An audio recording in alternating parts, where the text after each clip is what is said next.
Hello again. Greetings. I'm Dr. Palmer with AmeriCorps Vista.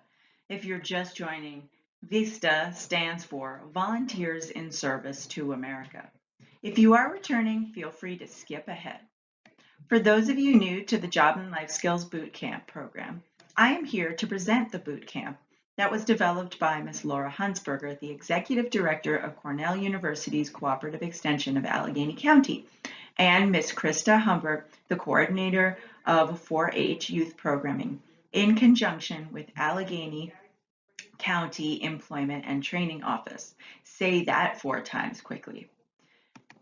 Welcome to the Job and Life Skills Boot Camp, but don't worry, there are no push-ups involved.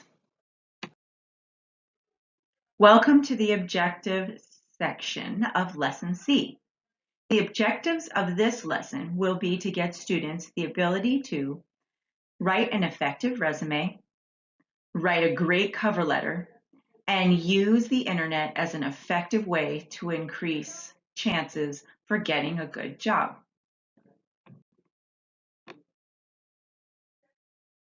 What is a resume? Most people understand that a resume is a document that lists the work experience and skills of an individual. Most people also understand that a resume is expected by many employers because it shows that the applicant has the foundational skills that will be needed to complete the job. What might be less acknowledged is that a resume is a quick way to make an impression, either good or bad, depending on attention to detail and formatting. In all cases, a resume should help a potential employer answer, "Why should I hire you?" because it lists the applicant's related experiences and skills required to complete the job advertised. The resume should also list key accomplishments that will show the applicant strives for success and excellence. Be aware that unfortunately, a resume is more likely to get you screened out of a job rather than into a job, especially when used in a traditional way. It is easier to eliminate people based on mistakes or unprofessionalism than it is to sift through many applications to find how each person will fit all the employer expectations. Think about strategies you use when answering multiple choice questions on a test or quiz. Often it is easier to find the correct answer by eliminating those that make no sense at all. This is called process of elimination. And know that this test-taking strategy is used in other settings as well, such as matching job applicants with jobs. Hi. Take a look at the 3 examples shown on the screen. Think about whether each one makes a good impression or a bad impression, and be able to qualify your answer in the classroom or on the online discussion board. Think about which one looks the clearest and most straightforward. Feel free to pause this and take a closer look at each resume before answering. The resume on the left, circled in red, although it's on plain white paper and uses a straightforward font, the language used seems to be informal, and he uses profanity, which is sure to get the candidate screened out. His skills are muddled between, again, profanity, and the candidate seems overly confident for no reason. Perhaps this candidate is a hard worker with a great sense of humor. However, he should save that for after he gets the job and has built up a relationship with his fellow coworkers. He should really refrain from opening with his humor, which might not be universal. The resume in the center, which I will circle in purple, my little resume, would automatically draw negative attention because the colors and the My Little Pony illustrations distract from the meat of the information about the candidate's skills and experiences. The ponies, although creative, potentially could be interpreted as immaturity of the candidate. While the candidate has wonderful experience and skills, if you look closely, they are neither clearly presented nor easily decipherable and make the potential employer work hard to find out the person's abilities. Also, the wordiness muddles this person's expertise. The final resume on the right, circled in blue, is the most professional. And it is the best example of how you should produce a resume. The candidate's name and contact information are clearly presented on the top in the center. The resume is clearly sectioned with the objective, the person's education, and work experience. Although the work experience is short, this person lists the important information such as location of the job, when she worked, and her position at the place of employment. One suggestion for this resume would be to list specific duties and responsibilities they had while working. Finally, because this person doesn't have much experience in paid formal work, she shows her interest and dedication to extracurricular and community service volunteering that make up with her already stated objectives at the beginning of the document. This resume is also on plain white paper, and she uses basic font so that the employer can focus on the content of the document rather than work to find out if she's good for the job or not. Another thing that can distract a potential employer from an otherwise good candidate is misspelling or misplaced word. As mentioned in a previous section, not all words will be corrected in spell check because some of those words are spelled correctly. They just happen to be misplaced. The image on the right is a perfect example of a misplaced word that is potentially embarrassing. Whereas this candidate does all the right things, sections off various portions of the resume, has a clear summary of experiences, notes former work experiences, location and position, their attention to detail fails because a major portion that describes the skills and position misplaces a word, which could signal to the employer that this candidate might overlook details essential to completing a job well. So remember, always read things aloud to catch mistakes. Spell check might overlook. Be aware when you are preparing your document, oftentimes you might overlook potential mistakes because you have grown so accustomed to looking at the document, your brain autocorrects. So have someone edit your document. It can be your English teacher or your guidance counselor, a friend that likes to write and gets good grades, or an adult relative that is attentive to detail. Remember, don't be afraid to ask for help, especially if it will help you on your road to success. When writing a resume, there are some tips that you should follow. Write it yourself because you know your skills and you know your experience, and going through the motions of writing your resume will help internalize your ability to sell your skills and experience. Pay attention to details. No matter how small, make it error-free. Do not give someone a reason to eliminate your resume because of a minor mistake. Ask someone to edit to catch the tiny mistakes you might overlook that appear on your resume. Take pride in your work. Make your resume look good by following basic formatting, such as using common familiar font like Times New Roman or Arial, and a 12-point size. Be brief and be relevant.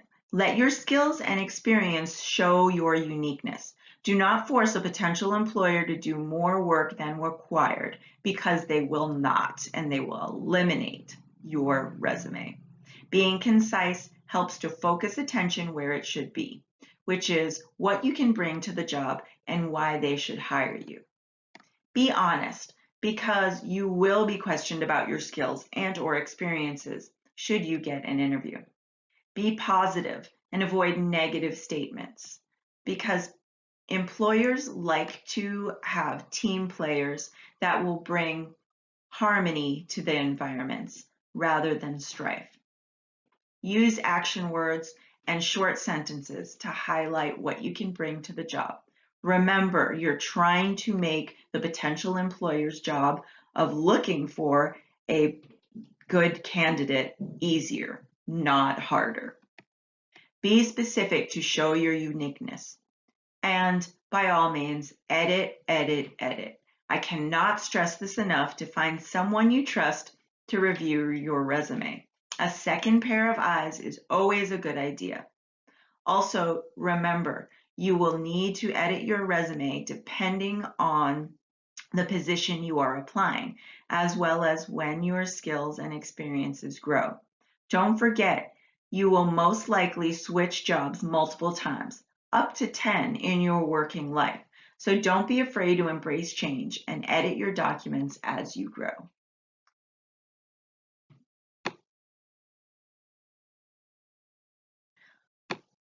Online resumes were mentioned in the previous lesson, but I cannot stress how important this will be as you move through your work life and as technology advances.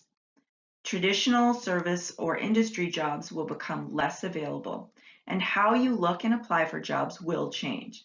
So be prepared to use the internet to your benefit. One way to do this is to create an online resume or networking profile. Sites like Indeed.com and Monster.com allow you to upload a PDF or Word doc resume directly onto their site for potential employers to browse. This could potentially take the work out of you looking for a job, because with an online resume, potential employers can now look for you and contact you. However, you should also create a LinkedIn page, which is a professional networking social media site, like Facebook, but for a professional. We already spoke about how social media can potentially harm your chances of getting or keeping a job. LinkedIn, in theory, allows people to focus on their professionalism and produce a page and post content that is relevant to their career goals, experiences, and developing networks that will increase their chances of thriving in their careers. Your page should have some basic components similar to a resume, but it also includes a professional photograph of the individual. It can be more dynamic than a traditional resume by including links to web pages and online portfolios, but make sure those links work. Your LinkedIn web page can also include written samples of past work. People can endorse you for skills they feel you have, and you can even post letters of recommendation on the site. If you do not have one now, I suggest doing it ASAP. And the web address is right here in blue. You can just click on that and they will help you through.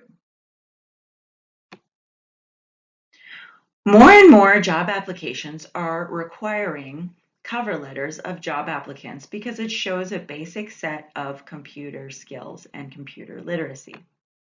Producing a cover letter gets potential employers interested in you with your ability to be professional.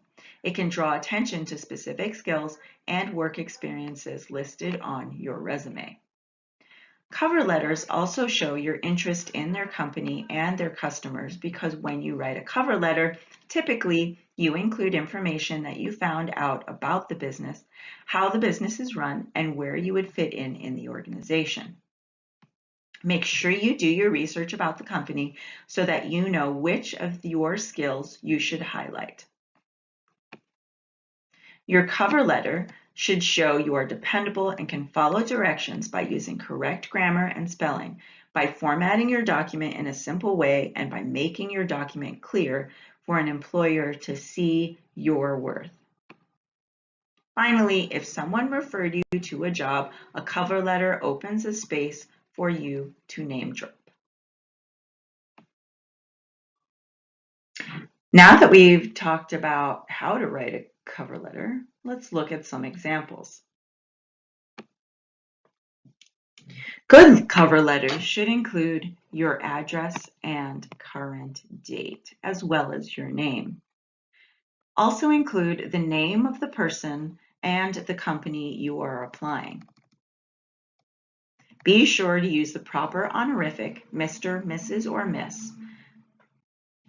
But don't be afraid to do some research on the person you are writing to, especially if you are unsure of their gender identity. Google Images is a great place to check people out. If all else fails and you are still unsure of the person's gender identity because they have an unfamiliar name, like my name, Philippe, or they have an ambiguous name, which can be used for male and female, like Leslie, Valerie, Sam, or Pat, use the person's title or simply use their full name. Remember to err on the side of caution. When you write your first paragraph, mention how you learned of the position and what position that you are applying for. Whether it is from a specific person or a specific website or newspaper, employers like to know what works in attracting potential employees. Help them out by mentioning what might be useful information in future recruitment. Mention when you are ready to start the job and then summarize your background and skills that you are applying for. Show that you are a match for the job.